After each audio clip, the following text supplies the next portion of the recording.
Bom dia, turminha. Hoje a gente vai dar continuidade. Deixa eu só fechar a porta aqui. A gente vai dar continuidade às partes finais da nossa aula de fisiologia da digestão, tá? Nesse vídeo especificamente a gente vai falar da parte final, né? Da parte final, de todas as partes concernentes ao processo de digestão na espécie humana, tá? E nos outros vídeos a gente vai falar sobre algumas características, algumas adaptações em outros grupos de vertebrados. Tudo bem? Bora começar. Pessoal, quando a gente olha, eu vou tirar o vídeo aqui para vocês poderem ver todas as figuras melhor, tá? Mas quando a gente olha para o nosso sistema digestório, né? Sistema digestório da espécie humana, a gente vai ver, então, um tubo, né? O tubo digestório, que a gente vai chamar, ou trato gastrointestinal, né? E esse tubo, ele começa na boca, a abertura dele, por onde entra o alimento, vai ser pela boca. Esse alimento vai passar e vai ser expulso, o que sobrar, né, desses alimentos, vai ser expulso aqui no ânus, tá? Então, quando a gente olha para esse tubo, o que a gente percebe? É um tubo que passa dentro do nosso corpo? É. Mas é um tubo que ele tem contato com o ambiente externo, tá? Então ele tem contato com o ambiente externo pela boca e pelo ânus. São dois buracos. Dessa maneira, esse tubo, mesmo dentro do nosso corpo, ele é um contato direto com o ambiente externo. Faz sentido para vocês? Tudo que vem de fora vai passar por ele, né? O alimento vai vir de fora. Então, vai começar aqui pela boca, né? Vai passar pela faringe, vai passar pelo esôfago, do esôfago vai para o estômago, depois vai para o intestino delgado, depois vai para o intestino grosso até sair pelo ânus. Esse é o caminho do tubo. Só que a gente tem glândulas e órgãos acessórios, né, que ajudam, que participam do processo de digestão que é realizado, tá? E que estão associados a esse tubo. Por exemplo, né? Então, a boca, né? Na boca, na cavidade oral, a gente vai ter as glândulas salivares, né? Que são as glândulas submandibulares, as glândulas sublinguais, a glândula parótida, né?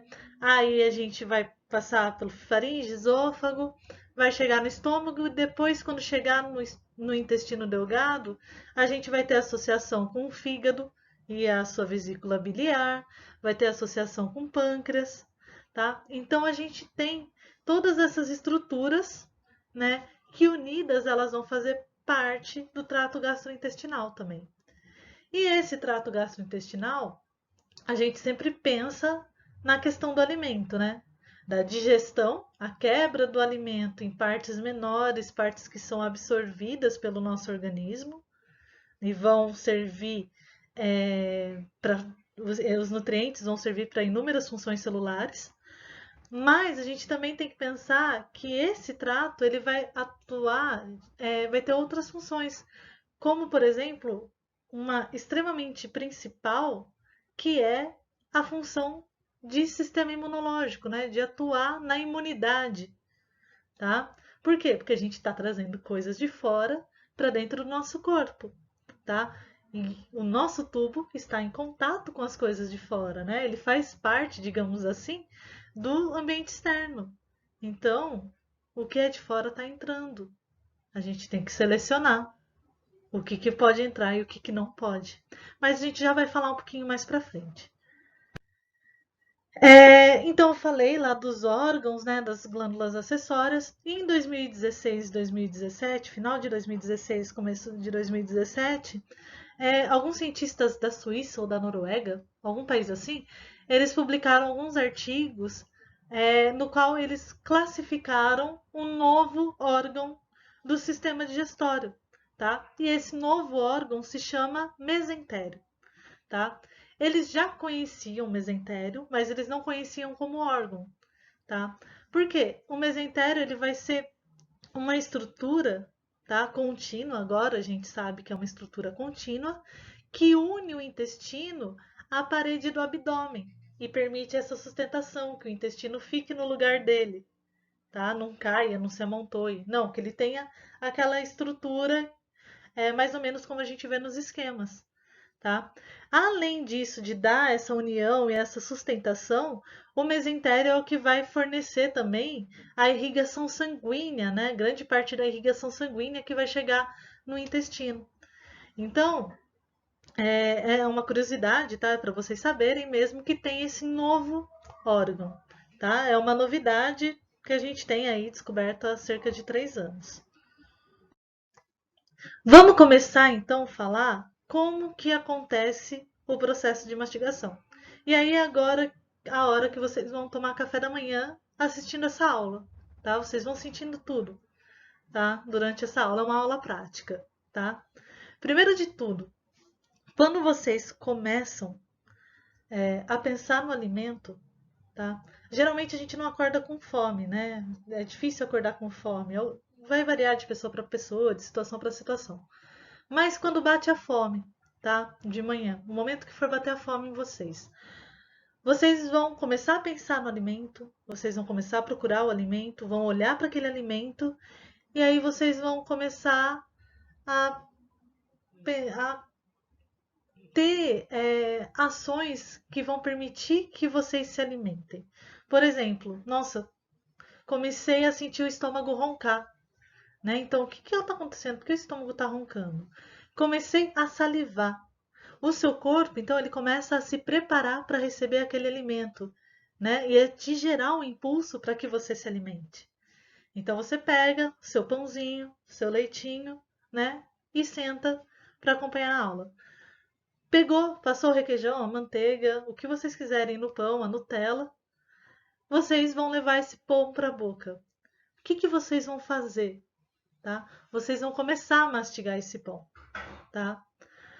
É lógico que essa aula vai estar associada com um pouquinho de educação alimentar, né? Como que é o adequado? Mastigar 10, 15 vezes de um lado, 10, 15 vezes do outro lado, né? O lado direito e com o lado esquerdo. Mastigar bastante o alimento, tá? Por que que é importante mastigar bastante o alimento, pessoal?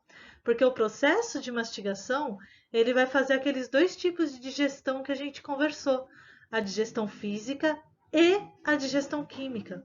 Então, a digestão física, ela ajuda em quê? Isso mesmo, Maju, a quebrar o alimento em partes menores, tá? E a digestão química faz o quê? Ela transforma aquelas partes, tá, nos nutrientes, né? Então ela quebra aquelas moléculas complexas e começa a disponibilizar os nutrientes para o nosso organismo, tá? E isso tudo vai acontecer através do processo de mastigação. O que vai acontecer durante o processo de mastigação? A digestão física, quem que vai fazer? Vai ser um movimento, né, mandibular, feito pelo músculo masseter, que é um músculo extremamente forte, tá? Presente no nosso corpo. E a trituração através dos dentes, né? Então a gente tem os dentes na nossa boca, né? A quantidade de dentes que a gente vai ter, então, são de 32 dentes, tá? Na nossa boca. Como que esses dentes são formados, né? Eles têm a parte externa, que é a que a gente vê, que faz o nosso sorrisão, tal, que a gente chama de coroa, e a parte interna, que a gente não vê, que a gente chama de raiz, tá? A coroa, então, né, a parte do dente, na verdade, ele vai estar dividido, né, em algumas regiões. A região mais externa, que é a região que a gente vê na coroa, é composta pelo esmalte, tá? Que é o que dá a coloração branca amarelada ao dente, tá? Na verdade, que dá a coloração mais branca, né? Abaixo do esmalte, a gente tem a dentina, tá? Que é um sistema de canalículos, tá? Que constitui o dente também. E abaixo da dentina, a gente tem a polpa, que é a parte viva que a gente fala do dente. Por que que a gente chama de parte viva? Porque é a parte onde correm os vasos sanguíneos e os nervos. Então, é a parte sensitiva do dente. O que que acontece, pessoal? Né? E essas estruturas, elas vão entrar aqui pela raiz, tá? O canal é o conjunto, então, onde a gente tem esses vasos sanguíneos e nervos, tá? E ele vai ser ligado ao osso onde os nossos dentes estão inseridos, tá? E ele vai corresponder, né? Fazer as correspondências através dos nervos, dos vasos sanguíneos, com o resto do corpo, digamos assim, tá? Então, o que que acontece? Por exemplo, quando a pessoa tem sensibilidade ao dente, tem sensibilidade no dente, né? A temperaturas quentes ou temperaturas geladas, tá? É que o esmalte está gasto, aí a dentina, que tem aqueles canalículos que eu falei, que une a polpa, né? Que é uma entrada para a polpa, digamos assim, ela fica exposta. O que que vai acontecer? Essa dentina, então, ela está exposta, aí o que tiver quente, o que tiver frio, essa sensação vai chegar até os nervos e você vai sentir a dor, tá? Essa é a sensibilidade. Mas o que que a gente importa aqui para a digestão, tá? Os dentes vão fazer então a digestão física, né? A trituração do alimento. Então, os incisivos, né, que são os dentes, os 4 dentes que a gente tem na frente, né, tanto em cima quanto embaixo, eles cortam o alimento. Os caninos, eles vão perfurar e rasgar o alimento.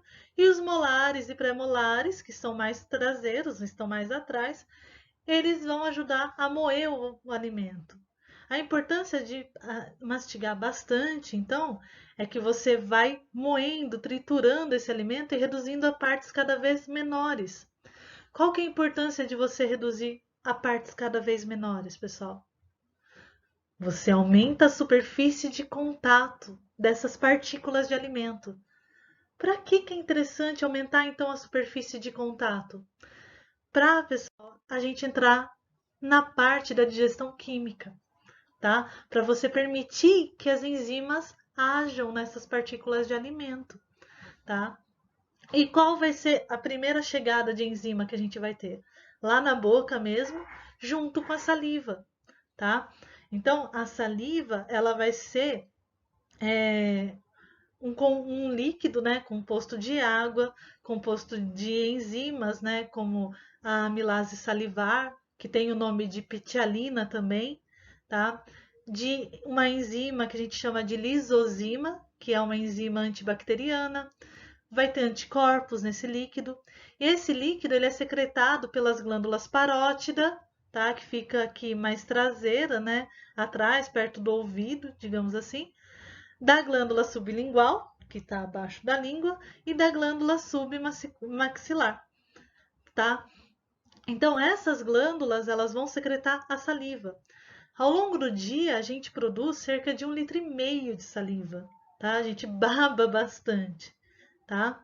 O tempo inteiro, né? Não só quando a gente está comendo, quando a gente está falando, tudo mais. E essa salivação, ela permite que você amoleça o alimento que está chegando, né? E que, consequentemente, você lubrifique esse alimento, favorecendo com que ele passe pelo resto do tubo digestório, tá? O que que é importante, então? Essa saliva vai conferir, então, a digestão química por causa da amilase salivar, né? Ou pitialina. O que que a amilase vai fazer? Ela vai quebrar o amido, tá? Dos alimentos em maltose, tá? Que é um disacarídeo, tá? Então, ela quebra esse amido dos alimentos. É lógico que, lembrando, o alimento ele não vai ser composto só de amido, né, de carboidrato. Ele vai ter proteína, vai ter gordura, tá? Então, na boca, proteína e gordura passam ilesas da digestão química, tá? A única coisa que vai passar por digestão química é o amido. Tudo bem? Precisa ter defesa, né? Lembra que eu falei da imunidade lá no sistema gastrointestinal? Já começa na boca. A gente está colocando o alimento de fora. Por mais que você lave a mão, por mais que você lave o alimento, às vezes você respira pela boca, né? Então, nisso tem muita entrada de micro-organismo. A gente tem que dar uma selecionada. A selecionada através da lisozima, tá? Através de anticorpos que a gente tem circulando na saliva também, tá? E a saliva também permite, né, junto com os dentes, né, junto com a língua também, a limpeza dos dentes, né, da própria língua, tudo mais. Tudo bem? Bem tranquilo, né? Estão mastigando direito agora? Lembra de mastigar direito. Beleza! Fizemos o movimento de mastigação. Depois que você mastigou bastante, tá? O que que você vai fazer? Você vai engolir. Esse alimento que você mastigou bastante, a gente vai dar um nome agora para ele, tá? A gente vai chamar de bolo alimentar. Você fez um bolo alimentar no seu processo de mastigação, tá? Então, o que que vai acontecer? A sua língua vai empurrar esse bolo alimentar em direção ao esôfago, tá? Só que para chegar no esôfago, ele tem que passar pela garganta, que na verdade é o que a gente chama de faringe, tá? E essa faringe aqui, ela é um órgão comum tanto ao nosso trato gastrointestinal quanto ao nosso trato respiratório. Então, pera, aí que entra o problema, tá? Um possível problema. Perceba, aqui na faringe a gente vai ter um caminho pelo esôfago ou um caminho pela traqueia, né? Um caminho dorsal aqui, mais voltado para as costas no esôfago e mais voltada para a região ventral na traqueia, né? Quando a gente respira, beleza, a traqueia está aberta, precisa, né? Vai entrar ar pelo nariz e pela boca, né? De preferência pelo nariz. E vai passar aqui pela traqueia para ir lá pelos pulmões. Agora, quando a gente se alimenta de resíduos sólidos ou líquidos, tá? De coisas sólidas ou líquidas, a gente não pode deixar essas coisas passarem, chegarem aqui na traqueia, tá? Então, o que vai impedir isso, né? Na verdade, vai ser o movimento desse tecido conjuntivo aqui, cartilaginoso, né? Da epiglote, tá? O que que vai acontecer, pessoal? Quando a gente engole, então, a epiglote vai descer. Vocês estão vendo aqui? Ó, em vermelhinho. Ela desce, não consegui fechar, ó. Desceu e o alimento aqui em verde passou. Ele não conseguiu entrar pela traqueia, vocês estão vendo? Ele passou aqui pelo esôfago, que é bem mais fininho, mais fechadinho, né? Ele é um tecido como se fosse uma corda de bombeiros, digamos assim, uma mangueira, desculpa, de bombeiros. Os monitores que estiveram no treinamento sabem do que eu estou falando, tá? Que ela é colabada, ela é fechada, quando a água passa, ela expande, né? É nesse sentido, tudo bem? Como se fosse uma mangueirinha mole. O esôfago vai ter mais ou menos essa função. Então passa o alimento, legal, deu certo. Agora você conseguiu engolir o alimento. Quando você não consegue engolir, quando ele não passa pelo esôfago, quando ele pega o caminho errado, passa pela laringe e vai para a traqueia, pessoal, acontece isso aqui, ó, o bloqueio das vias aéreas. E qual que é o problema? Esse bloqueio não vai te deixar respirar. Isso aqui é um corte de uma criança de 5 anos de idade, 3 ou 5 anos de idade, que morreu em consequência de um amendoim. Tá? Tava comendo amendoim, aconteceu alguma coisa que o amendoim entrou pelo caminho errado, bloqueou as vias aéreas, não conseguiram expulsar esse amendoim e a criança foi a óbito, tá? Então é um problema, é uma coisa muito pequena, né? Um amendoim é muito pequeno. Numa criança que já é pequena também é problemático, mas o mesmo pode acontecer com um pedaço de carne, com uma bala grande, tá? Isso pode acontecer mesmo, tem que tomar cuidado. Por isso a importância também da mastigação, tá? E de engolir com calma, não conversar enquanto come, tudo mais.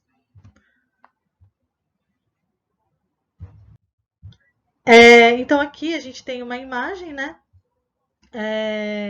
Você engoliu o alimento, ele saiu da sua boca, ele vai descer então pelo esôfago. É esse tobogãzinho aqui que a gente está indo, ó. Esôfago. Ó, tudo isso, tudo bonitão, tá? Vocês são alimento agora. Então, no esôfago, pessoal, o que que a gente vai ver de interessantíssimo? A ação dos movimentos peristálticos, tá? Então, lembra, o esôfago vai ser composto de músculo liso. Você tem o controle sobre esse músculo liso? Não, tá? Então, o seu corpo está fazendo esse movimento peristáltico, tá? E esse movimento peristáltico ele faz no direcionamento de levar o alimento pro estômago mesmo, do esôfago pro estômago, tá? Por isso que se você tentar, né, você mastiga o alimento, vira de cabeça para baixo e tenta engolir, tá? Você vai conseguir, você vai engolir e ele vai para o estômago, mesmo contra a gravidade, por causa da ação desses movimentos peristálticos. Tudo bem? Aqui mais uma figura para mostrar para você o bolo alimentar passando, o próprio músculo do esôfago fazendo o movimento de carregá-lo até o estômago. Chegou no estômago, pessoal. O que a gente vai ter no estômago, né? Ele é um saquinho, tá? Ele é um saco que vai servir muito como função de armazenamento também do alimento, tá? Mas não só, vai servir como um local para digestão também e um local para proteção, para imunidade. A gente já vai discutir como, tá? Como que vai ser a anatomia? Aqui no final do esôfago, entre o esôfago e o estômago, a gente tem o esfíncter, tá? Uma estrutura que ela se fecha, tá? É o esfíncter esofágico inferior, também chamado de esfíncter cardio, tá? Aí você vai para a porção mais altinha do estômago, que a gente chama de fundo, o corpo dele, a região do antro aqui mais embaixo e o piloro, tá? Que vai ser a porção final, que vai separar o estômago do duodeno. Aqui no piloro a gente tem o esfíncter pilórico, que também vai ser uma região de musculatura que vai contrair, tá? Controlando a passagem do alimento que está aqui no estômago em direção ao duodeno, tá? Não passa tudo de uma vez, você não engole e já passou. Não, fica armazenada no estômago, tá? Fica armazenado. E aí, aos pouquinhos, o estômago vai liberando porções do que está armazenado aqui para o intestino delgado. Tudo bem? Vamos falar com detalhe agora do estômago, tá? Quando chega o alimento, então, tá? Esse alimento ele vai passar aqui pelo esfíncter, então, esofágico inferior, né? E aí, para receber esse alimento, o estômago vai relaxar e vai se expandir, tá? Então, ele vai aumentar o seu tamanho, ele consegue armazenar até cerca de 2 litros, tá? De alimento. No caso, esse alimento que chega aqui no estômago, a gente vai dar um nome diferente para ele, tá? Lembra, na boca e lá no esôfago, a gente chamava de bolo alimentar. Agora a gente chama de quimo, tá? O que vai acontecer, então? Chega o quimo aqui e vai acontecer o processo de digestão química, tá? E também vai acontecer a absorção. Absorção do quê? De água e de álcool, tá? Água e álcool. Por isso que vocês devem saber, quando vocês conhecem pessoas mais velhas, que quem bebe álcool de estômago vazio, o negócio bate mais rápido, tá? Porque já absorve direto aqui, já sente na hora, tá?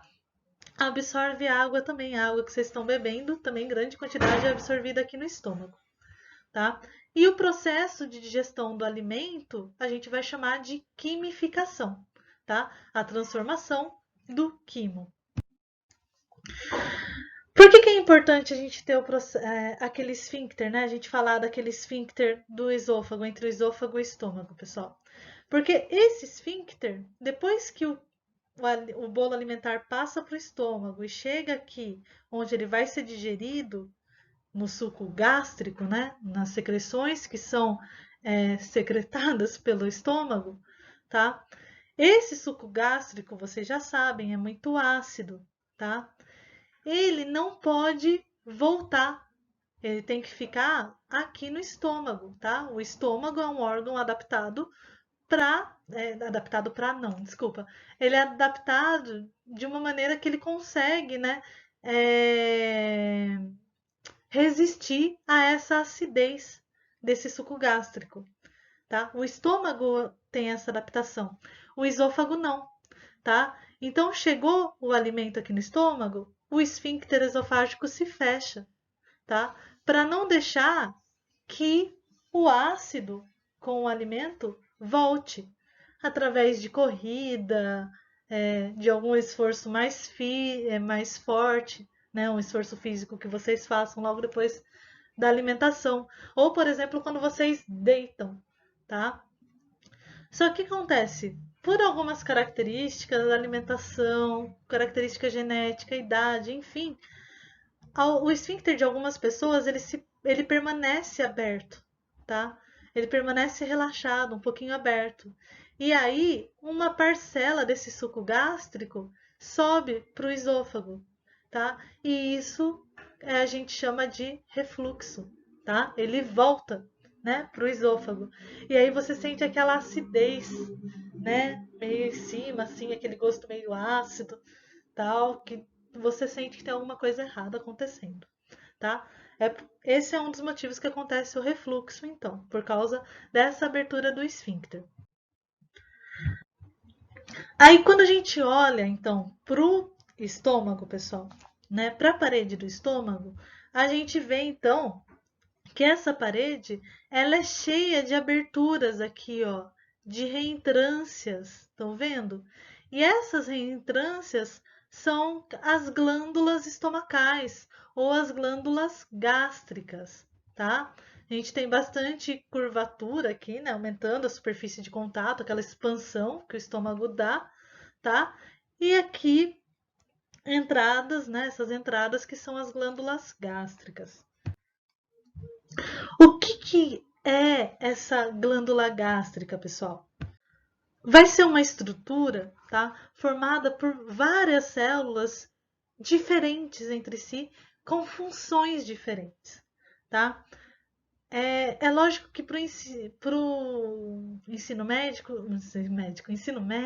a gente resume, né, algumas dessas células. A gente não fala com detalhes de todas. Então, eu vou citar as principais para vocês, tá? Na superfície aqui, na parte mais em contato, digamos, com o alimento, né, mais próxima da luz de dentro do estômago, a gente tem as células das mucosas, tá? Essa célula mucosa, ela, como o nome dela já diz, ela vai secretar muco, tá? O que vai ser esse muco, pessoal? Uma quantidade grande de glicoproteína, tá? Que vai fazer uma barreira física entre o lúmen, aquela região onde fica o alimento, né? A luz, a abertura do estômago, e o epitélio, a camada que cobre o estômago. Então forma essa barreira, tá? Além do muco, essas células vão secretar bicarbonato. O que o bicarbonato faz, pessoal? Ele é uma solução tampão. Então, ele vai controlar aquele pH do suco gástrico. Por quê? Para evitar o dano ao epitélio. A gente sabe que no estômago é secretado ácido clorídrico, né? Ácido clorídrico, que a gente chama também de ácido gástrico, tá? Famoso HCl. Esse ácido é extremamente ácido, né? Ele tem um pH muito baixo, cerca de 2. Então, células normais, elas não aguentariam sobreviver num pH tão ácido, tá? As nossas células precisam de um pH ideal que varia em torno de 7. Então, o que acontece? Essas células da mucosa aqui, elas secretam, então, esse muco e esse bicarbonato que mantém o pH aqui próximo dela, tá? Bem na beiradinha dela aqui em vermelho, num nível ótimo, no nível pH 7, tá? Controlando, impedindo a interferência do ácido gástrico. Tudo bem? Faz sentido para vocês? Precisa ter a produção de ácido gástrico. Por quê? Porque o ácido gástrico, ele vai ajudar a matar as bactérias, né, que vêm com o alimento, que não foram contidas ali na boca. Então, mata muitas espécies de bactérias. Isso ajuda é uma proteção para o seu organismo, tá? Ele ajuda a quebrar as ligações de sulfeto e ligações de hidrogênio que tem nas moléculas grandes de proteína, né? que fazem parte da estrutura terciária das proteínas. Então, quebra essas ligações, abrindo, desenrolando a proteína, aumentando a superfície de contato da proteína com as enzimas que vão digerir essa proteína, tá? A proteína que vem do alimento. E também ativa a pepsina, que vai ser a proteína que vai digerir, a enzima que vai digerir a proteína dos alimentos, tá? Então, essas são as funções do ácido gástrico, tudo bem? Esse ácido gástrico ele vai ser secretado por outro tipo de célula, é o que a gente chama de célula parietal, tá? Célula parietal, tá aqui mais internamente. Mais internamente ainda nessa glândula, né? Toda essa estrutura aqui que a gente vê, então são as glândulas gástricas. Mais adentro aqui a gente tem as células principais, tá? Que vão ser as células que vão secretar o pepsinogênio. O que é o pepsinogênio? É a forma inativa da pepsina, tá? Então, secreta o pepsinogênio, o pepsinogênio secretado, ele vai chegar até aqui a região onde fica o alimento, junto com o suco gástrico, tá? E no pH do ácido clorídrico, o pepsinogênio se ativa, tá? Se transforma em pepsina, tá? E aí a pepsina é a forma ativa da enzima que consegue digerir as proteínas dos alimentos, tá? Por que é importante? Vocês vão ver isso lá no intestino, no pâncreas também. Mas por que é importante liberar na forma inativa, tá? Aqui interno, né? Se liberar essa forma inativa, na verdade, que a gente chama de pepsinogênio, ela não vai atuar contra as proteínas. Então, não corre o risco da célula que produziu o pepsinogênio se autodigerir, tá? Porque a célula também é rica em proteínas. Se ela entra em enzima que digere proteína, ela se destrói, tá? Então, ela não pode. Ela libera nessa forma inativa e ali, lá, só com o alimento, em contato com o alimento, enquanto as outras células estão protegidas pelo muco, pelo bicarbonato, a pepsina fica ativada. E daí ela digere só as proteínas dos alimentos e também dos micro-organismos que entraram, tá? Deixa eu contar um segredo para vocês também. Geralmente não aparece em livro didático, tá? Mas as células principais também fazem uma enzima, também secretam uma enzima que é uma lipase, tá? Uma lipase gástrica, tá? Lipase, o nome já fala, né? Ase é sufixo de quebra, né? De enzima. E lipo vem de gordura. Então, é uma enzima que degrada gordura, digere gorduras, tá? O estômago produz e tem a digestão de gorduras, mas é menos de 30% do que é digerido de gordura é digerido no estômago, tá? Então, pouco se fala, mas sim, acontece digestão de gorduras no estômago, tá? A digestão, não a absorção, é diferente. A digestão, só a quebra, tá? E por fim, a gente tem as células G, que elas vão produzir gastrina, que é um hormônio que ajuda a estimular a secreção do ácido gástrico, tá? A gastrina vai dar o incentivo, então, para o estômago falar assim, ó, secreta o ácido gástrico, que tá chegando alimento aí, já bateu, a hora que chegar, a gente já forma o quimo, assim, já começa o processo de transformação. Tudo bem? Pessoal, agora, né, eu vou dar um detalhe para vocês que eu não quero que vocês se fixem muito, mas é legal de saber, tá?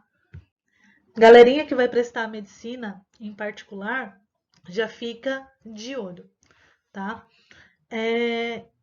Então, só para a gente saber, no nosso estômago, a gente vai secretar de 1 a 3 litros de ácido clorídrico por dia, tá? Isso vai depender também dos estímulos alimentares que a gente tem, quantas vezes a gente vai comer e tudo mais. E o pH vai ser 2, né? A liberação do ácido clorídrico é que induz a liberação e a ativação da pepsina, né? O pepsinogênio vai ser transformado em pepsina, tá? Ali que eu falei, o ácido clorídrico vai desnaturar as proteínas dos alimentos, então facilitando a ação da pepsina, e também vai inativar a ação da amilase salivar. Como que acontece essa inativação? Simplesmente pela mudança de pH. Na boca, o pH está em torno de 7. Vocês têm que saber isso, tá? Vocês têm que saber isso. Os pHs nos diferentes compartimentos, tá? Então, na boca, o pH vai estar em torno de 7. Esse é o pH ideal para a ação da amilase salivar, tá?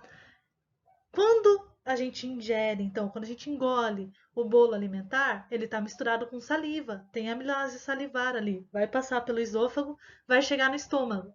O estômago vai estar com um pH muito mais baixo, um pH 2, tá? Nesse pH, a amilase salivar não funciona. Então, o que que acontece? Cessa a digestão do amido, tá? Para. Aí, tá? Então, essa é a importância de mastigar bastante. Quanto mais tempo você fica mastigando, mais você faz a digestão do amido, mais você quebra. Se você engole rápido o alimento, você não deu tempo de quebrar aquele alimento, tá? Então, você não aproveitou sua amilase salivar. Porque quando chegar no estômago, aquele carboidrato no estômago não vai ser quebrado. Ele vai ficar lá intacto. Tudo bem? Como que vai acontecer a produção do HCl, então, pessoal? A água celular, tá? Ela é quebrada, tá? Dentro da célula parietal, tá? Libera um íon H+, e um íon OH-, né? Esse íon OH-, ele se liga com o CO2, formando bicarbonato. Esse bicarbonato, ele é jogado para fora da célula, mas não em direção ao lúmen do estômago onde está a comida. Não, ele é jogado em direção aos capilares que vão passar na parte interna, né, digamos assim, do estômago, tá? Então, esse íon bicarbonato, né, ele vai deixar o pH alcalino. Então, sempre que está tendo a secreção, né, a produção de ácido clorídrico, a gente está tendo uma maré alcalina durante as refeições, tá? No sangue. O sangue acaba ficando mais alcalino, esse sangue que sai aqui do estômago, tá? Aí o que que acontece? Então, esse H+ que veio da água, ele é trocado por íons potássio, tá? Ele manda então o H+ para fora da célula, lá em direção onde está o alimento no estômago, e pega o íon potássio em troca dele, tá? Essa troca é feita então pela bomba que a gente chama pela bomba de prótons, né? Ou a bomba hidrogênio potássio ATPase, ela é dependente de ATP, tá? Aí joga o H+, o cloro é pego aqui do sangue também. Esse cloro ele passa e é jogado também lá pro lúmen e lá ele se une com o HCl formando com H, desculpa, formando o HCl. Tudo bem? Por que que eu estou te chamando a atenção para vocês nisso? Já ouviram falar de omeprazol? Tá? Aquele remedinho que pessoas que têm gastrite ou que têm uma acidez exagerada fazem tratamento com esse remédio, tá? O que que esse remédio faz, pessoal? Ele evita a acidez exagerada. Como que faz? Como que ele evita isso, pessoal? Ele evita bloqueando essa bomba de prótons, tá? Então ele não deixa sair os íon H+. Aí, consequentemente, não forma suco gástrico, né, em excesso, e a pessoa não tem aquela acidez em excesso, tá? Qual que é o problema da acidez em excesso, pessoal? Muita produção de ácido clorídrico, né? Ela vai acabar consumindo o muco, tá? Aquela barreira de muco, vai chegando nas células da mucosa e vai degradando aquelas células da mucosa. Lembra que eu falei que elas não aguentam aquele ambiente? Degradando então as células da mucosa, pessoal, essas células então elas vão se destruir. Vai formar uma ferida e isso pode levar ao quadro de inflamação, que a gente chama de gastrite. E quando a ferida fica muito grave, a gente chama de úlcera. Tudo bem? Agora a gente vai para outra parte, tá? O intestino delgado e as suas glândulas anexas, tá? Lembrando então que a gente vai ter o intestino delgado, ele vai se unir depois com o intestino grosso, tá? Anexo, a gente vai ter o fígado com a vesícula biliar e o pâncreas. Falando do intestino delgado, pessoal, a gente tem três partes que a gente pode dividir o intestino delgado, tá? A porção inicial é o duodeno, é uma porção de cerca de 25 centímetros, tá? Ele tem esse nome de duodeno porque significa 12 dedos, é como se ele tivesse o tamanho de 12 dedos colocados ao lado do outro, sabe? Como se fosse esse comprimento, tá? Ele é a porção inicial e é a porção mais onde é realizada a maior parte da absorção dos nutrientes, tá? No intestino. Acontece aqui no duodeno, então a gente tem que dar um destaque para ele, tá?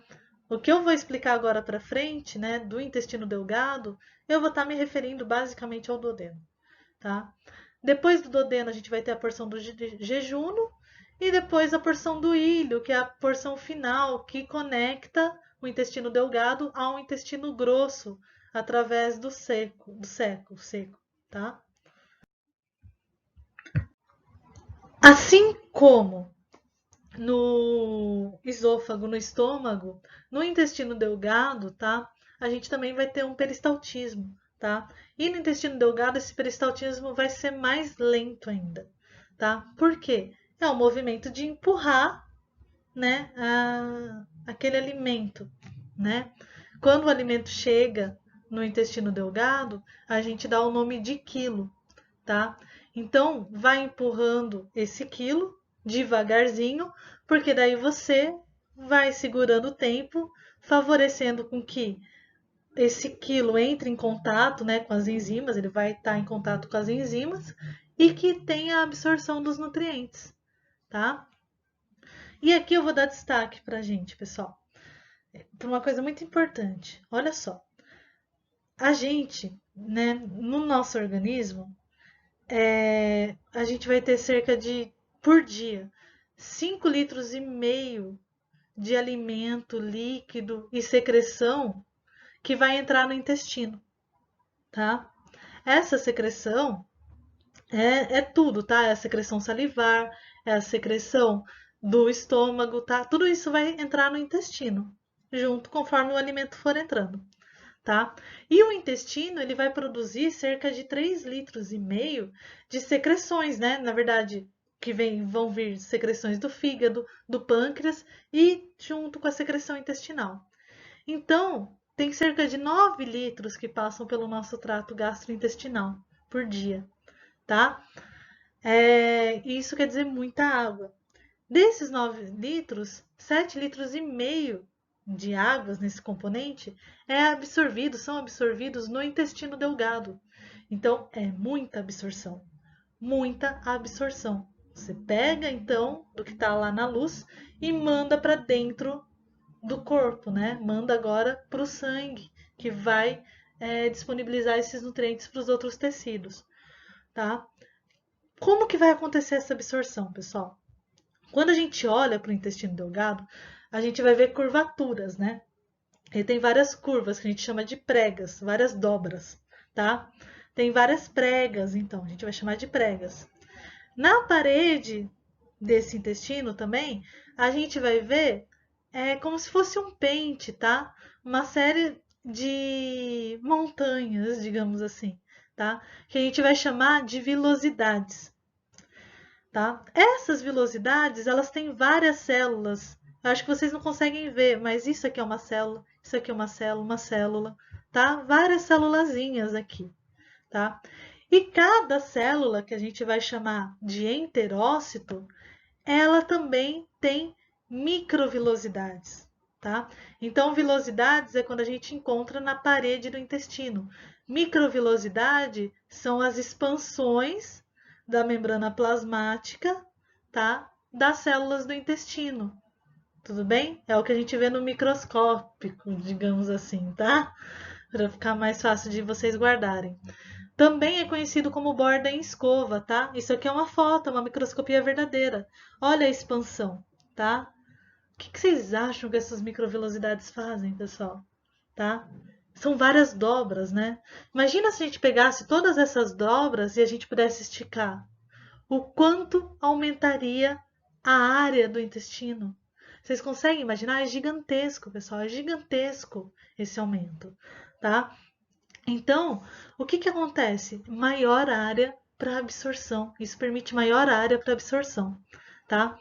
Qualquer doença que a gente tenha que elimine essas microvelocidades ou as velocidades, vai comprometer a absorção dos nutrientes, consequentemente, vai comprometer todo o nosso, é, todo o nosso desenvolvimento, né? Toda a nossa sobrevivência. Uma doença que afeta as velocidades do intestino é a doença celíaca, é aquela inflamação das pessoas que são sensíveis ao glúten, tá? Então, o glúten ele vai gerar uma inflamação no intestino delgado de algumas pessoas, causando a doença celíaca, tá?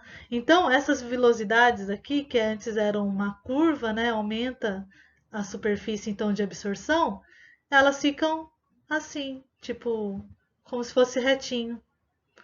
E aí, reduz a superfície de contato, tá? É como se queimasse, né, essas velocidades. Tudo bem? Faz sentido para vocês? Vamos lá. Então, pessoal, vamos falar aqui dos anexos rapidinho. O fígado ele vai ser um órgão extremamente importante para o nosso corpo, tá? E vai estar associado com a vesícula biliar. Quais são as funções do fígado para o nosso corpo? Ele vai metabolizar a glicose e gorduras, tá? Vai ajudar nesse metabolismo. Ele vai fazer a síntese de proteínas e de alguns hormônios, vai fazer a produção de ureia, tá?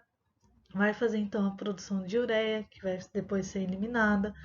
Vai fazer o processo de detoxificação, então ele quebra metabólitos que vêm em remédios ou em drogas, tá? E pode anular efeitos tóxicos desses medicamentos, por exemplo. Tá? Vai fazer, na verdade, a quebra desses metabólitos, a quebra das drogas. Tá? E vai armazenar substâncias, por exemplo, o glicogênio. Tá? As células do fígado a gente chama de hepatócito. Tá? Hepato vem de fígado, cito vem de célula. Tá? E essas células do fígado elas vão produzir e secretar a bile. Tá? Produz e secreta bile. Secreta para onde? Para onde vai? Vai para a vesícula biliar. A vesícula biliar, ela vai ser um vasinho, um vasinho, tá? Que vai só armazenar a bile, tá? E depois vai mandar essa bile lá para o intestino delgado, tá? Para a porção do duodeno. Tudo bem? Então, essa é uma pegadinha que cai muito. Quem produz a bile? O pessoal responde, vesícula biliar, tá no nome, né? Errado, tá? Quem vai produzir a bile vai ser o fígado, vai secretar a bile para a vesícula biliar. Tudo bem? A vesícula biliar vai armazenar a bile. Legal. O que é a bile? A bile, pessoal, ela vai ser uma substância composta, né? Vai ser um líquido composto de várias substâncias, tá? A principal delas é os sais biliares. São os sais biliares, tá? Eles atuam como substâncias que emulsificam, ou seja, eles atuam como detergente. O que o detergente faz? Ele pega uma porção grande de gordura, né? Uma partícula grande de gordura e separa em partículas menores, que a gente vai chamar de micelas, tá? Os sais biliares atuam dessa maneira, tudo bem? Vai ter pigmentos biliares também, que vão fazer, que são resíduos, na verdade, da degradação da hemoglobina, que acontece no baço e vai para o fígado também, lá das hemácias, tá? Vai ter essa coloração. Vai ter colesterol, que vai ser eliminado nas fezes, e vai ter resíduos de fármacos que foram processados no fígado, tá? Mas o mais importante que a gente precisa saber, composta dos sais biliares, que vão ter essa função de detergente, tá? Os sais biliares, pessoal, eles são reabsorvidos, então eles vão entrar em contato com o alimento, vão particular a partícula grande de gordura, eles vão ser reabsorvidos e reaproveitados, tá? Eles voltam lá para o fígado e são reaproveitados, formam mais bile, tá? Tudo bem? Tá, falamos do fígado e da vesícula biliar. Agora vamos falar do pâncreas. A gente já vai falar do pâncreas na aula de endócrino. Por quê? Porque ele é um órgão que ele tem uma porção endócrina, tá? Onde ele vai produzir dois hormônios, a insulina e o glucagon. A gente vai falar deles depois, tá? Mas tem depois na aula de endócrino, mas tem função também no sistema digestório, tá? De uma maneira indireta, digamos assim. Tem a ver com nutrição, digamos assim. E vai ter uma porção exócrina, tá? Qual que é a diferença?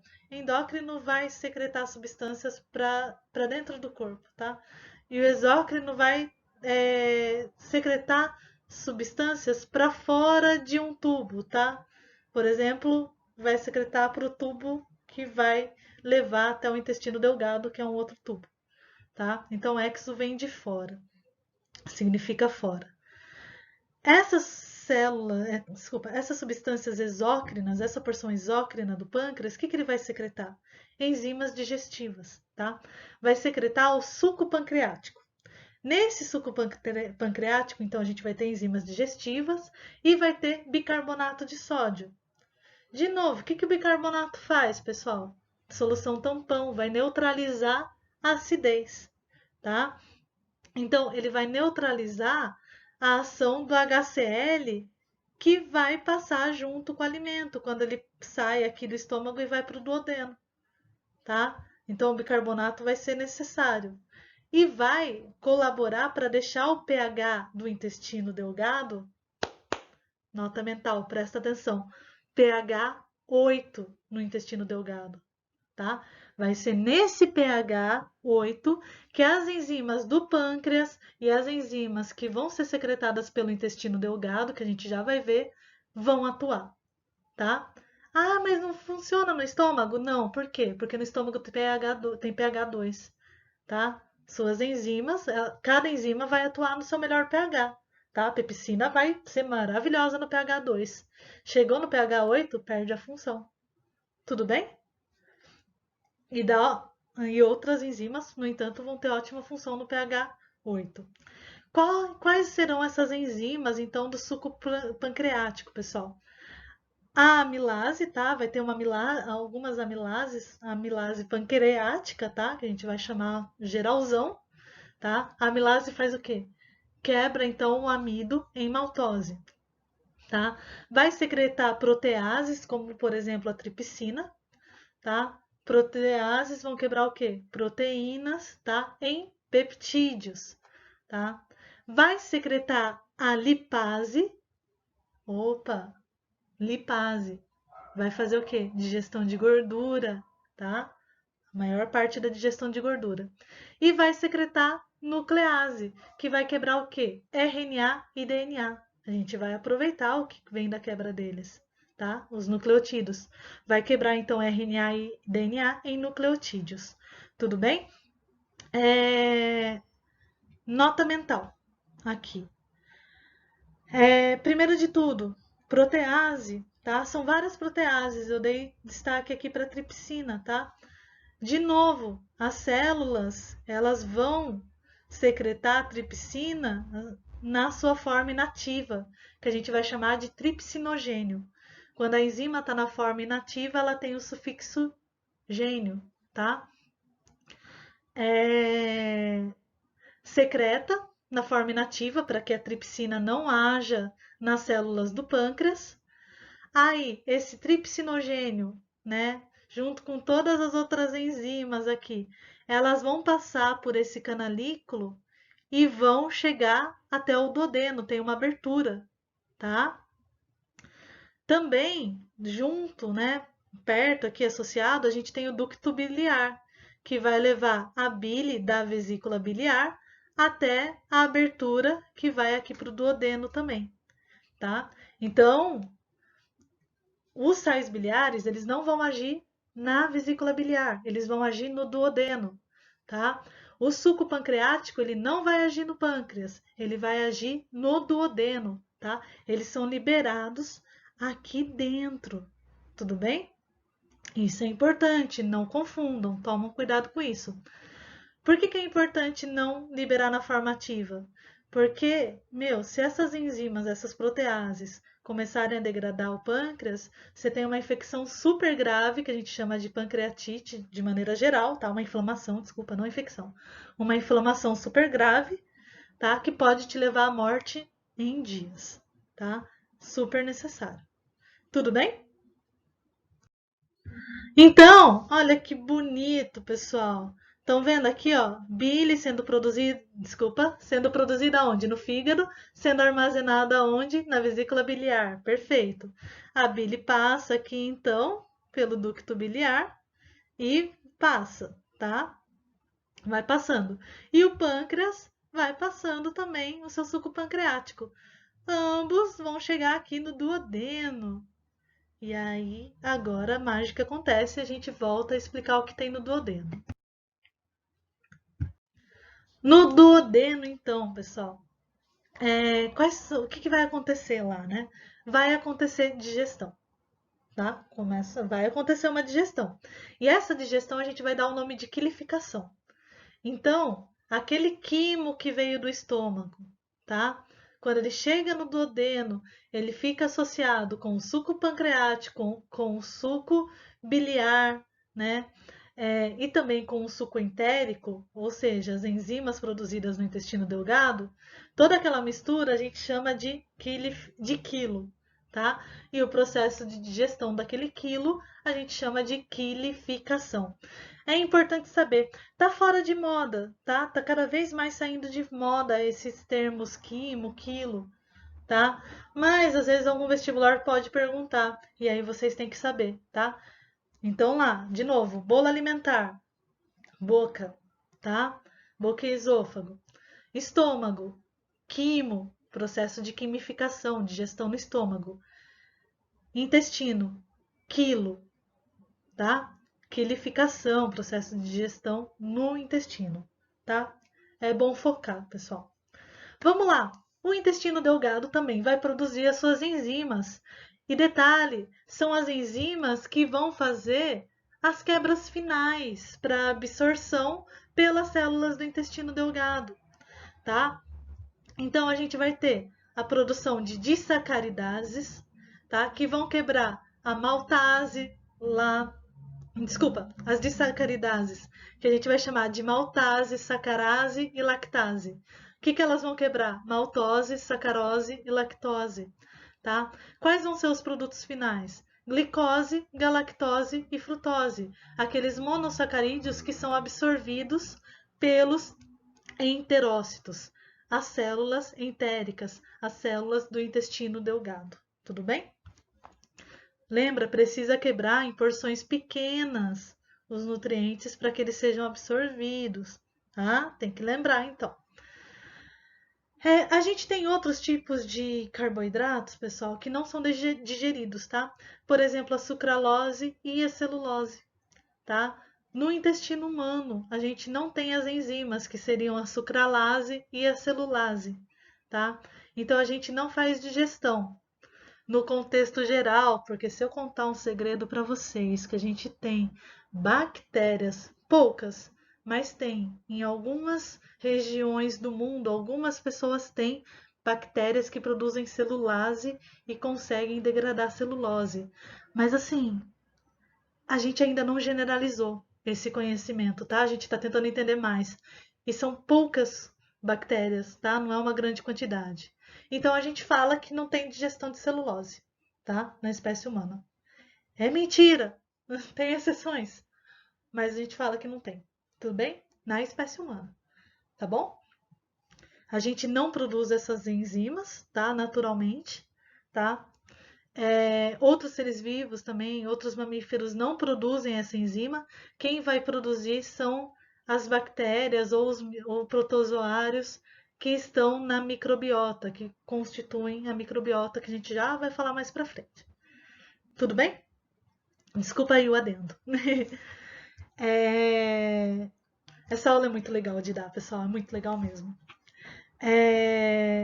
Depois, então, a gente tem as disacaridases, a gente tem as proteases, né? Elas vão quebrar as cadeias longas de peptídeo. Então, tem as proteases lá do pâncreas, né? E tem proteases que são produzidas pelo intestino delgado. Beleza, só que peptídeo, ele não é absorvido diretamente, tá? Com mais de 3 aminoácidos, ele não é absorvido. Então, ele precisa ser quebrado. Quem que vai quebrar os peptídeos? As peptidases, tá? Elas vão quebrar esses peptídeos em aminoácidos. E aí, eu vou contar um segredo para vocês, tá? Alguns peptídeos, eles são com mais de 3 aminoácidos, eles podem ser absorvidos diretamente, tá? Alguns tipos. Só que, às vezes, essa absorção ela pode desencadear, pode ser uma explicação, ter uma relação com alergias alimentares a alguns alimentos, né? Ou intolerância alimentar, tá? Com algumas proteínas de alguns alimentos, tudo bem? Mas é só um adendo. E lembra aqueles nucleotídeos que são quebrados pelas RNases, DNases do pâncreas, tá? Esses nucleotídeos eles são quebrados agora no intestino delgado pelas nucleotidases, né? Produzidas pelo intestino delgado, né? Elas vão quebrar então os nucleotídeos nas bases nitrogenadas e nos monossacarídeos, tá? Isso é o processo de digestão, tá? Essas porções finais, então, os produtos finais, glicose, galactose, frutose, os aminoácidos, as bases nitrogenadas, o glicerol e o ácido graxo, que foi quebrada pela lipase, que foi secretada pelo pâncreas lá no intestino delgado, as vitaminas e os sais minerais que não passam por digestão, os íons e a água que também não passam por quebras, tudo isso é absorvido então pelos enterócitos, tá? Então esses nutrientes estão aqui disponíveis na luz, eles vão ser absorvidos, tá? Aqui pelos enterócitos, alguns de maneira ativa, outros de maneira passiva, e vão chegar aqui na corrente sanguínea, tá? Da corrente sanguínea, para onde que eles vão, pessoal?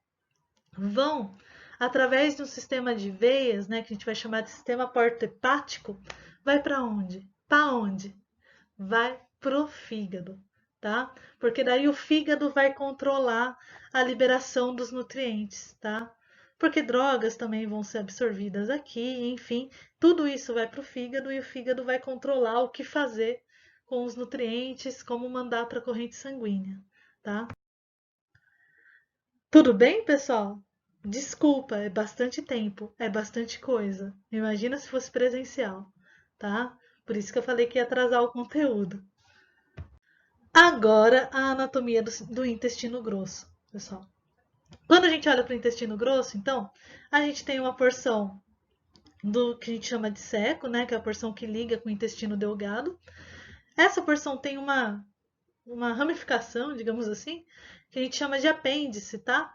Que o pessoal fala que não serve para nada, a gente tem cada vez mais descoberto que não é bem assim, tá? Algumas bactérias, né, presentes na microbiota, elas ficam aqui armazenadas no apêndice e elas são muito importantes para a gente, tá?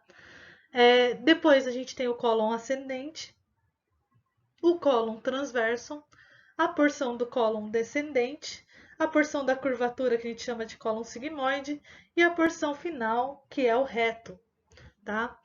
Como que vai ser, pessoal? A gente não vai ter vilosidades, tá? Presentes nesse intestino grosso, mas a gente tem muita absorção de água. A absorção de nutrientes, pessoal, fica a cargo do intestino delgado, principalmente, tá? Destruindo, né? Grande quantidade, 90, 95%, tá? No intestino grosso, ele vai ser muito importante para a absorção de água, tá?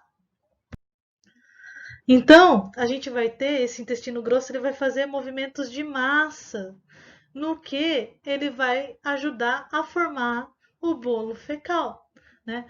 Tudo aquilo que não deu para aproveitar no processo de digestão e absorção, dos processos de digestão e absorção, vai agora ter que ser eliminado, né? E ele vai passar para o intestino grosso, pelo intestino grosso, que vai absorver o excesso de água que está aqui nesse bolo, tá? Formando a massa, o bolo fecal. Aí, pessoal, quando a gente olha então para o intestino grosso, a gente vai chamar as células do intestino grosso com nome especial, tá? Células principais. De colonócitos, tá? De cólon, células do cólon, tá? E geralmente o pessoal fala, não acontece então digestão e absorção de nutrientes no intestino grosso, né? É só no intestino delgado. Não, acontece, tá? Acontece. O processo de digestão vai se dar pela fermentação de carboidratos complexos e de proteínas, tá? Que vão ser feitas pelos micro-organismos que compõem a nossa microbiota. Tá? E essa microbiota também é responsável por produzir vitamina K. Então, o que sobra dessa fermentação, é, o que a vitamina K que é produzida é tudo absorvida pelos colonócitos, tá? O resultado final dessa fermentação são produtos lipofílicos, tá? E, por exemplo, ácidos graxos que são absorvidos.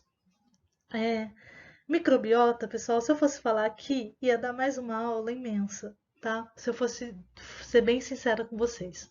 Então, o que eu vou fazer? Eu já conversei com a Biba, tá? Eu vou fazer um vídeo especial só para tratar de algumas curiosidades sobre microbiota com vocês. Por que é importante fazer esse vídeo? É igual o texto que eu mandei para vocês, tá?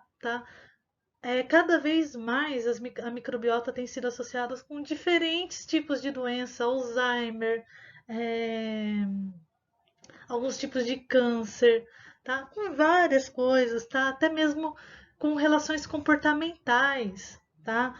Raiva ou alegria ou depressão, tá? Então, muitas coisas têm sido associadas com essa microbiota que preenche o nosso organismo inteiro, mas principalmente a microbiota do nosso trato gastrointestinal, tá? Que vai ter no estômago, a gente tem algumas bactérias que conseguem ser resistentes ao pH muito baixo, muito ácido, tá? A gente vai ter bactérias no intestino delgado, a gente vai ter bactérias no intestino é, grosso, a gente vai ter na boca, vai ter no esôfago, tá? A gente vai ter. E só, né, para quem estiver vendo o vídeo, por exemplo, procura essa matéria na revista da FAPESP, né, sobre transplante de microbiotas fecais, né? Então as pessoas fazem transplante de cocô de doadores saudáveis para pessoas que apresentam alguns tipos de infecções ou de inflamações, tá? Mas eu vou entrar em mais detalhes em outro vídeo. Para formar aquele bolo alimentar, pessoal, então precisa de material que não seja reaproveitado, né? E que material vai ser esse? Serão as fibras, tá? Que são os carboidratos complexos de origem vegetal. Essas fibras a gente pode classificar em dois tipos, tá? De fibras. As fibras insolúveis, que não são tão solúveis em água, né? Que são insolúveis em água, que é a celulose. E as fibras solúveis, que são as pectinas, tá? Todas constituintes de parede de célula vegetal, tá? A gente, então, não degrada, né? De maneira geral, a gente não faz a digestão dessas fibras, né? O nosso organismo não produz enzimas para isso, né? E a nossa microbiota não é específica, né? Também nessa relação. O que acontece? A celulose, as fibras insolúveis, como a celulose, ela vai ajudar a dar maior consistência às fezes, tá? Então é importante consumir porque dá essa consistência às fezes, dá o formato bonitão daquele cocôzão que você olha depois de fazer, né? Você dá até tchau para ele antes de dar descarga, né? Todo aquele formato bonito, grosso, né? Tudo aquilo lá vem devido à adição da celulose, né?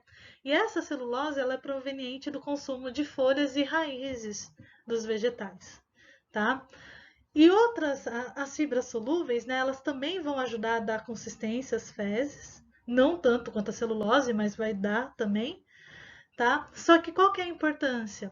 Ela, junto, né, além de ela dar consistência, ela ajuda a capturar algumas moléculas de açúcar, de gordura e até de vitaminas quando o alimento é consumido.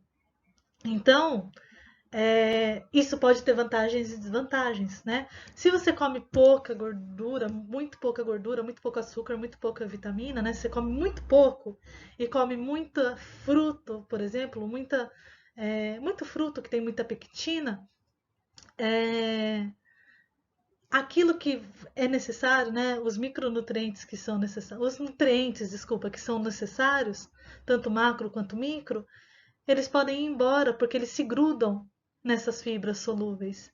E aí eles acabam se grudando, não passam pelo processo de absorção no nosso intestino, a fibra acaba capturando e manda embora pelas fezes, tá? Agora, se é uma pessoa que consome muito açúcar, muita gordura, tá? Aí é muito legal ter bastante pectina no alimento, tá? Porque vai capturar esse excesso de gordura, né, que muitas vezes pode ser danoso, esse excesso de açúcar que pode ser danoso, tá? E vai mandar embora.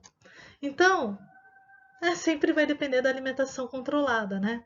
E a disponibilidade desses tipos de fibra vai depender do cozimento, tá? É, algumas ficam mais, elas vão, se você cozinhar, alguns tipos de fibra ficam mais disponíveis, outros não. Tudo bem? Mas é uma aula bem mais aprofundada.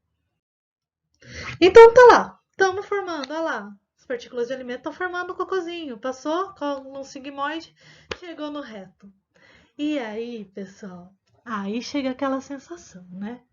Você tá andando, né? Uma horinha depois que se alimentou, 2 horinhas depois que se alimentou, bateu aquele pratão no almoço, chega aqui na primeira porção do reto, né? O bolo fecal chega lá. O que que acontece? Quando ele chega nessa primeira porção, tá? Ele aumenta, ele expande essa bolsinha aqui, essa primeira porção, tá vendo? E aqui nessa primeira porção a gente tem um esfíncter, um músculo liso que controla a passagem do alimento. É músculo liso. Esse primeiro esfíncter é o esfíncter interno do reto. É músculo liso. Você controla? Não, tá? Então ele passa, tá? Só que ele não vaza, né? Por que ele não vaza? Porque ele fica controlado aqui na porção externa, quase no buraco do ânus. A gente tem uma porção de músculo estriado esquelético, que é o esfíncter externo do reto. E aí, esse esfíncter é músculo estriado esquelético. O que que você faz com ele? Você controla. Então é aquele momento que você dá um fecha. Que susto, né? Você dá aquela fechadinha. Fala, calma. Cara, eu tô no meio da aula da Elisa, aqui presencial, tem que dar uma segurada. Aí, beleza, você vai segurando, né? A aula não acabou, você acabou de chegar, né, na aula. Não acabou, tá interessante a aula, vocês adoram a minha aula. Você não quer sair. Aí o que que você fica lá? Você fica segurando o cocô, né? Fica segurando o cocô, fica segurando o cocô. E fica segurando. Aí o que acontece? Quanto mais você segura, até parece que depois a vontade meio que passa, né? Você até esquece de tanto que você segurou. Só que daí quando você vai no banheiro, é difícil de sair, não é? Sai meio que rasgando, assim, né? Tipo, até sai uma lágrima quando sai, assim, porque vai rasgando, queimando, assim. Por quê? Tá seco. Por que que tá seco, pessoal? Porque absorveu água demais. Nessa porção do reto, acontece ainda a absorção de água. As fezes vão ter um pouquinho de água. Sim, tá? Lembra todos daqueles 9 litros que circulam por dia? Você não vai perder os 9 litros, você vai perder cerca de 100 ml, tá? Que vão sair nas fezes, tá? Nas fezes, tá? Urina não é sistema excretor, tá? Não vai, desculpa. É sistema excretor, não é sistema digestório, tá? Então não tem nada a ver. Separa. A gente tá falando aqui de fezes, de cocô, tá? O que vai acontecer, pessoal? Você absorve a água quando você tá segurando o seu cocô e ele tá lá na portinha. Você até tá contraindo a bunda, né? Sentado na cadeira, assim. Mas tá absorvendo água. A água tá escapando. E aí seu cocô fica seco. Aí quem tem problema de intestino preso, quem segura muito cocô, porque as meninas, principalmente, que têm vergonha de fazer, de defecar fora de casa, tudo mais, né? Porque boicotada, né? Menina não pode cagar. Não pode, é pecado. Jesus não deixa entrar no céu depois, se fizer cocô fora de casa, né? Aí as meninas criam isso na cabeça, não fazem cocô fora de casa. O que acontece? A menina fica segurando. Aí fica segurando. Aí quando vai conseguir, chega em casa para cagar, não sai. Porque tá muito seco, empelota. E aí, em casos graves, tem que colocar supositório de glicerina. Lá, passa pelo ânus, chega lá no reto, fica lá o supositório. Porque a glicerina absorve água, então volta a juntar água no cocô, né? Reabsorve para o cocô a água, e aí consegue sair, tá? E aí você tem o controle, né? Ainda bem, temos o controle de liberar o cocô quando a gente pode e precisa, tá? Mas o ideal é, sentiu vontade, você abriu assim, você falou, eita, chegou, desceu, tá lá na portinha. Vai fazer, vai eliminar, vai defecar, tá? Porque é saudável pro seu próprio reto e ânus, tá? Quando as coisas estão alteradas, pessoal, a gente tem, né, no sistema gastrointestinal, a gente pode ter duas maneiras de expulsar o que nos faz mal, tá? Por baixo é a diarreia, né? Que são as fezes mole, né? Na verdade, nem chega a ser só fezes. Muitas vezes é até o alimento que não conseguiu ser digerido completamente ou absorvido completamente, tá? 4 milhões de pessoas, né, nos países em desenvolvimento morrem por ano por causa de diarreia associadas a diferentes doenças, né? Amebíase que a gente viu, cólera, giardia, tá? Todas essas doenças. O que acontece? A diarreia é um processo para eliminar, então, os micro-organismos ou as toxinas que eles produzem e que são danosas para o nosso corpo. Então, elimina, tá? O mais rápido possível. Só que qual que é o problema? É tão rápido que não deu tempo de fazer a absorção. Inclusive a absorção não só dos nutrientes, mas a absorção principal de água. Então, quase todos aqueles 9 litros você vai perdendo. E aí você fica desidratado, tá? Com vômito é meio que a mesma coisa, tá? Só que é pela boca, né? Então é aquilo que tá no estômago, né? Talvez até um pouquinho, mas que chega no intestino, mas é bem pouquinho, tá? Mas principalmente que tá no estômago. Você vomita, né? Faz aquele movimento de vômito, elimina o mais rápido possível aqueles materiais tóxicos também antes que eles sejam absorvidos. Isso é o interessante do vômito, né? Na diarreia você já permite um pouquinho de absorção, meio que sem querer, mas permite. Tudo bem? Então aqui, pessoal, é muito legal dar destaque a isso, tá? Esta questão aqui da entrada de líquido, tá? Então a gente entra no nosso intestino, né, no nosso trato gastrointestinal, 9 litros, tá, de líquidos, tá? Que vem tanto do alimento quanto da saliva, das secreções, tudo mais. E a gente absorve 8,9 litros, tá? No intestino delgado e no intestino grosso, tá? E elimina um pouquinho nas fezes. Por isso que a gente não fica desidratado. Imagina só perder os 9 litros por dia. Não teria sobrevivência. Por fim, pessoal, estamos terminando. Desculpa demorar todo esse tempo. Mas é que é uma aula muito legal e eu me empolgo mesmo, tá? Por fim, a regulação endócrina, né? Tudo que vai acontecer vai ter uma regulação endócrina no nosso organismo, tá?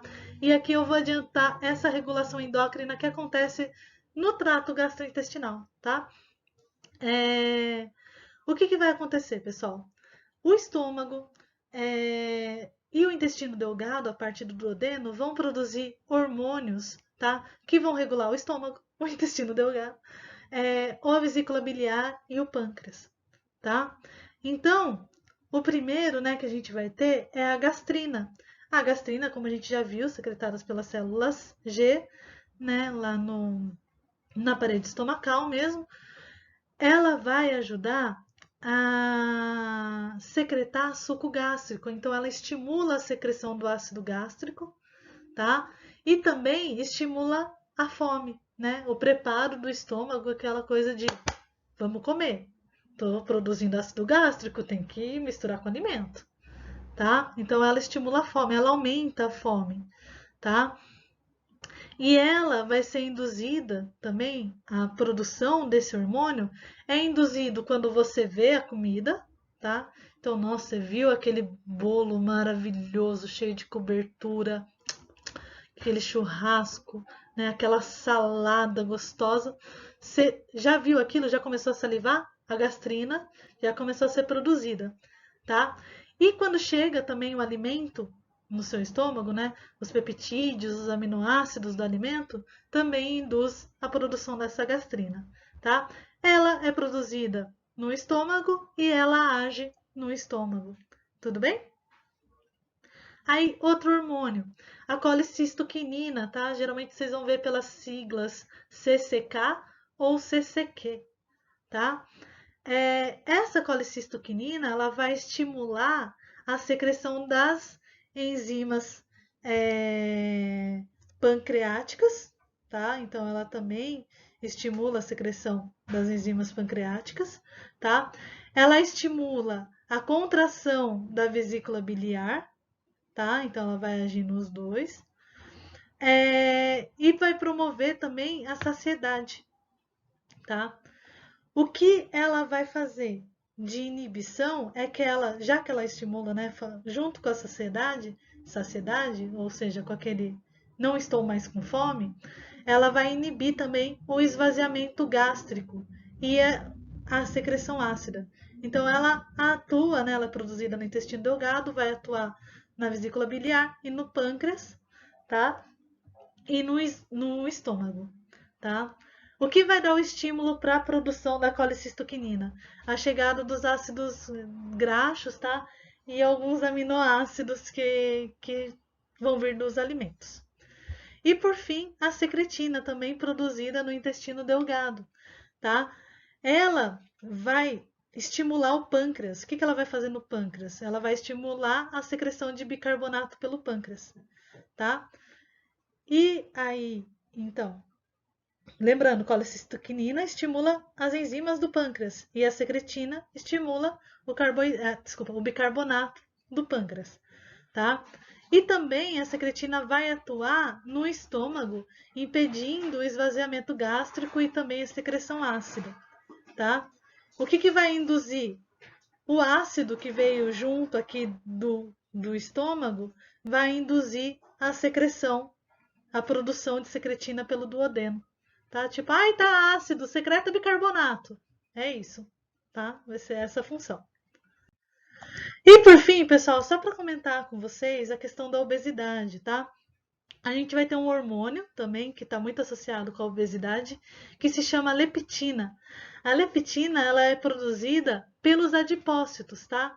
Pelas células, então, do tecido adiposo, tá? Não é lá pelo intestino, não é pelo estômago, é pelos adipócitos, pelo tecido adiposo, tá?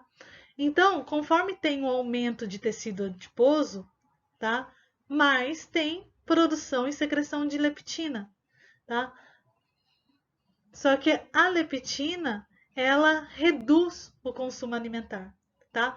Isso acontece no indivíduo normal, tá? Ah, tem mais tecido adiposo, tem mais reserva, tá? Tem mais tecido adiposo, tem mais secreção de leptina. É sinal de que tem reserva. Então não precisa comer. Cessa a fome, tá? Só que acontece, tem se estudado que alguns obesos eles apresentam resistência à leptina. E daí eles não têm essa redução do consumo alimentar, tá? E aí continua se alimentando, continua aumentando o tecido adiposo. Essa é uma das vias sugeridas para a obesidade, não é a única. Tudo bem, pessoal?